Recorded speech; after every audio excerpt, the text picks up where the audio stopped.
Little House on the Prairie series by Laura Ingalls Wilder. Book 1, Little House in the Big Woods. Chapter 4, Christmas. Christmas was coming. The little log house was almost buried in snow. Great drifts were banked against the walls and windows, and in the morning, when Pa opened the door, there was a wall of snow as high as Laura's head. Pa took the shovel and shoveled it away, and then he shoveled a path to the barn where the horses and the cows were snug and warm in their stalls. The days were clear and bright. Laura and Mary stood on chairs by the window and looked out across the glittering snow at the glittering trees. Snow was piled all along their bare, dark branches, and it sparkled in the sunshine. Icicles hung from the eaves of the house to the snowbanks, great icicles as large as the top of Laura's arm. They were like glass and full of sharp lights. Pa's breath hung in the air like smoke when he came along the path from the barn. He breathed it out in clouds, and it froze in white frost on his mustache and beard. When he came in, stamping the snow from his boots, and caught Laura up in a bear's hug against his cold, big coat, his mustache was beaded with little drops of melting frost. Every night he was busy, working on a large piece of board and two small pieces. He whittled them with his knife, he rubbed them with sandpaper and with the palm of his hand, until when Laura touched them they felt soft and smooth as silk. Then with his sharp jackknife he worked at them, cutting the edges of the large one into little peaks and towers, with a large star carved on the very tallest point. He cut little holes through the wood. He cut the holes in shapes of windows and little stars and crescent moons and circles. All around them he carved tiny leaves and flowers and birds. One of the little boards he shaped in a lovely curve, and around its edges he carved leaves and flowers and stars, and through it he cut crescent moons and curlicues. Around the edges of the smallest board he carved a tiny flowering vine. He made the tiniest shavings, cutting very slowly and carefully, making whatever he thought would be pretty. At last he had the pieces finished, and one night he fitted them together. When this was done, the large piece was a beautifully carved back with a smooth little shelf across its middle. The large star was at the very top of it. The curved piece supported the shelf underneath, and it was carved beautifully too, and the little vine ran along the edge of the shelf.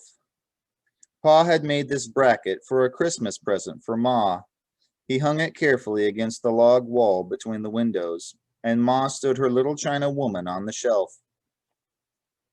The little china woman had a china bonnet on her head, and china curls hung across her china neck.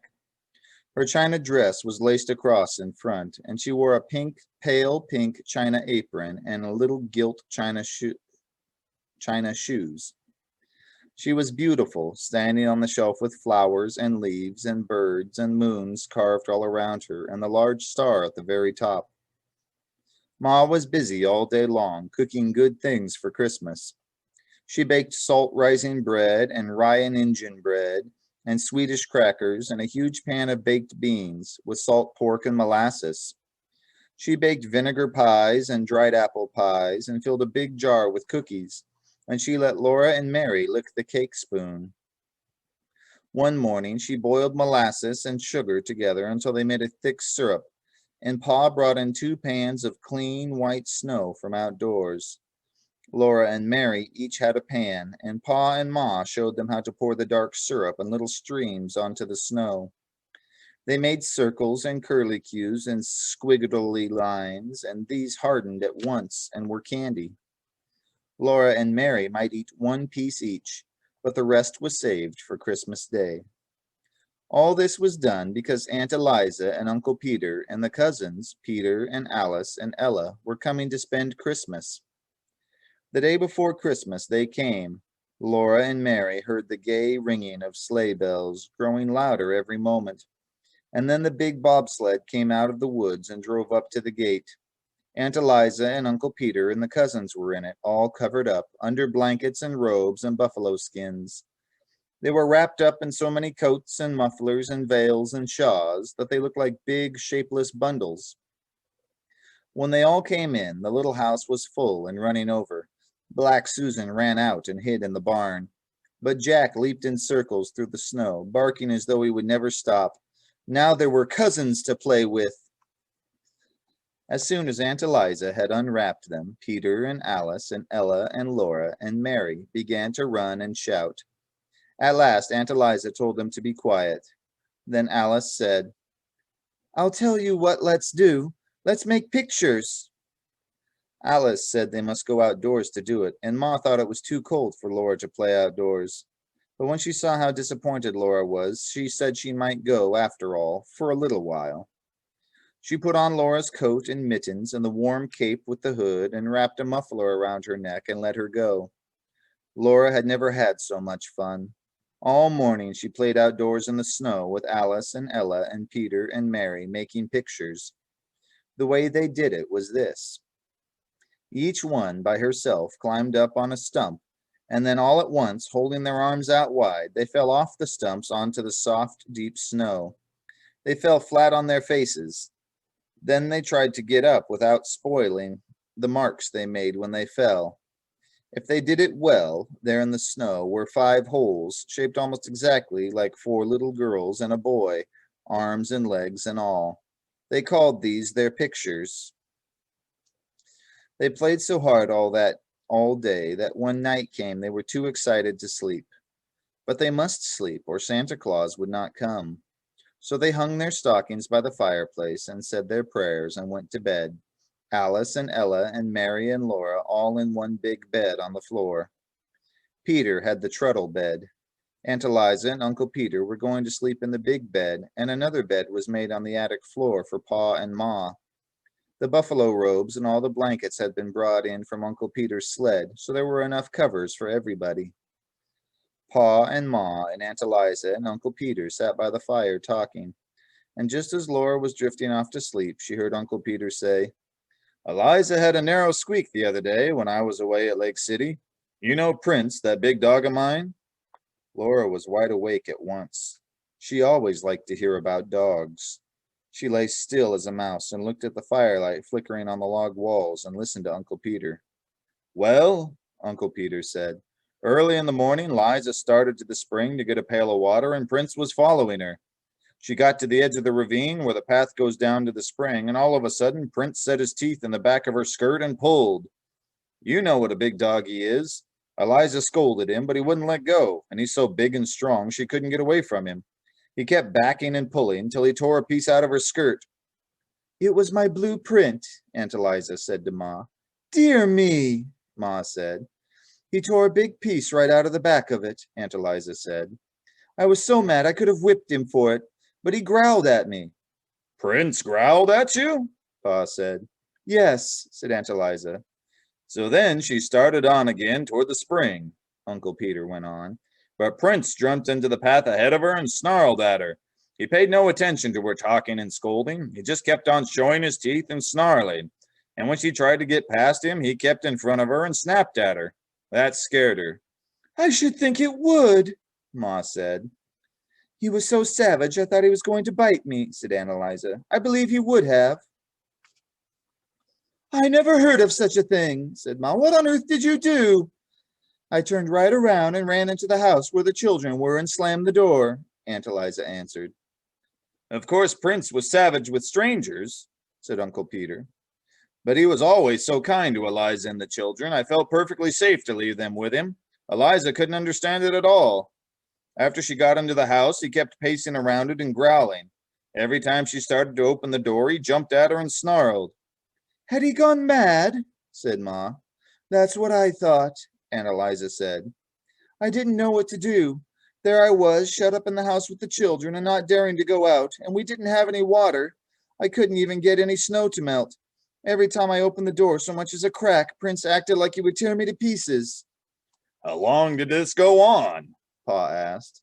"All day till late in the afternoon," Aunt Eliza said. "Peter had taken the gun, or I would have shot him." "Along late in the afternoon," Uncle Peter said, "he got quiet and lay down in front of the door. Eliza thought he was asleep, and she made up her mind to try to slip past him and get to the spring for some water. So she opened the door very quietly, but of course he woke up right away. When he saw she had the water pail in her hand, he got up and walked ahead of her to the spring, just the same as usual. And there, all around the spring in the snow, were the fresh tracks of a panther. "The tracks were as big as my hand," said Aunt Eliza. "Yes," Uncle Peter said. "He was a big fellow. His tracks were the biggest I ever saw. He would have got Eliza sure if Prince had let her go to the spring in the morning. I saw the tracks.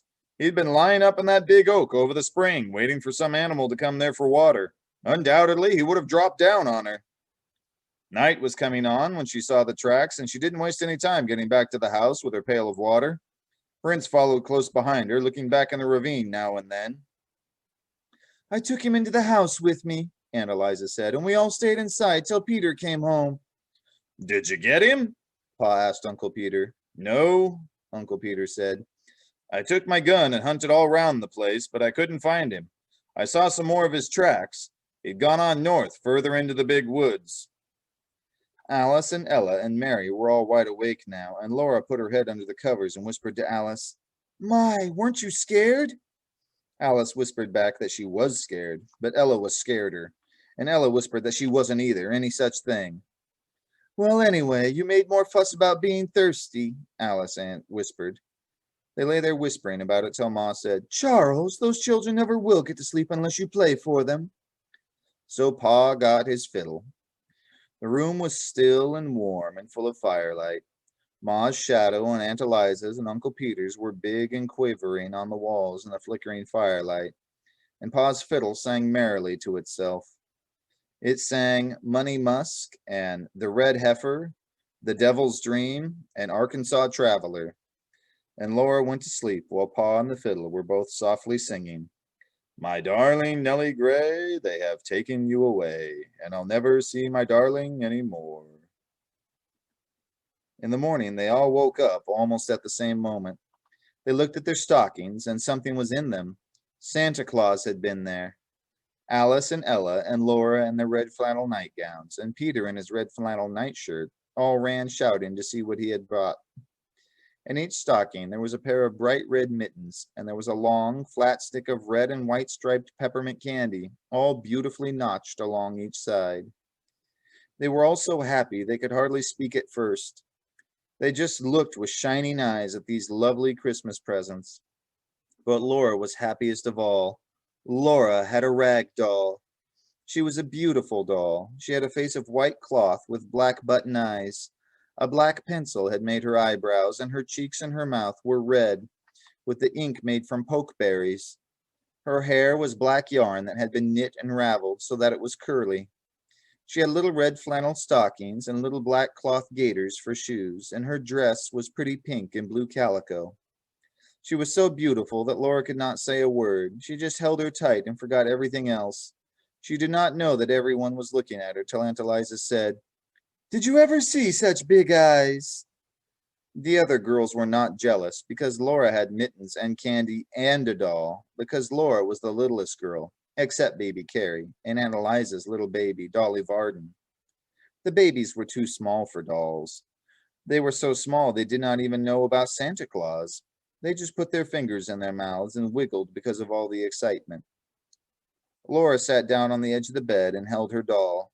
She loved her red mittens and she loved the candy, but she loved her doll best of all. She named her Charlotte. Then they all looked at each other's mittens and tried on their own, and Peter bit a large piece out of his stick of candy, but Alice and Ella and Mary and Laura licked theirs to make it last longer. "Well, well," Uncle Peter said, "isn't there even one stocking with nothing but a switch in it? My, have you all been such good children?" But they didn't believe that Santa Claus could really have given any of them nothing but a switch. That happened to some children, but it couldn't happen to them. It was so hard to be good all the time, every day for a whole year. "You mustn't tease the children, Peter," Aunt Eliza said. Ma said, "Laura, aren't you going to let the other girls hold your doll?" She meant little girls must not be so selfish. So Laura let Mary take the beautiful doll, and then Alice held her a minute, and then Ella. They smoothed the pretty dress and admired the red flannel stockings and the gaiters and the curly woolen hair. But Laura was glad when at last Charlotte was safe in her arms again. Pa and Uncle Peter each had a pair of new warm mittens, knit in little squares of red and white. Ma and Aunt Eliza had made them. Aunt Eliza had brought Ma a large red apple stuck full of cloves. How good it smelled! And it would not spoil, for so many cloves would keep it sound and sweet. Ma gave Aunt Eliza a little needlebook she had made, with bits of silk for covers and soft white flannel leaves into which to stick the needles. The flannel would keep the needles from rusting. They all admired Ma's beautiful bracket, and Aunt Eliza said that Uncle Peter had made one for her, of course with different carving. Santa Claus had not given them anything at all. Santa Claus did not give grown-up people presents, but that was not because they had not been good. Pa and Ma were good. It was because they were grown up, and grown people must give each other presents. Then all the presents must be laid away for a little while. Peter went out with Pa and Uncle Peter to do the chores, and Alice and Ella helped Aunt Eliza make the beds, and Laura and Mary set the table while Ma got breakfast. For breakfast there were pancakes, and Ma made a pancake man for each of the children. Ma called each one in turn to bring her plate, and each could stand by the stove and watch while, with a spoonful of batter, Ma put on the arms and the legs and the head. It was exciting to watch her turn the whole little man over quickly and carefully on a hot griddle. When it was done, she put it smoking hot on the plate. Peter ate the head off his man right away.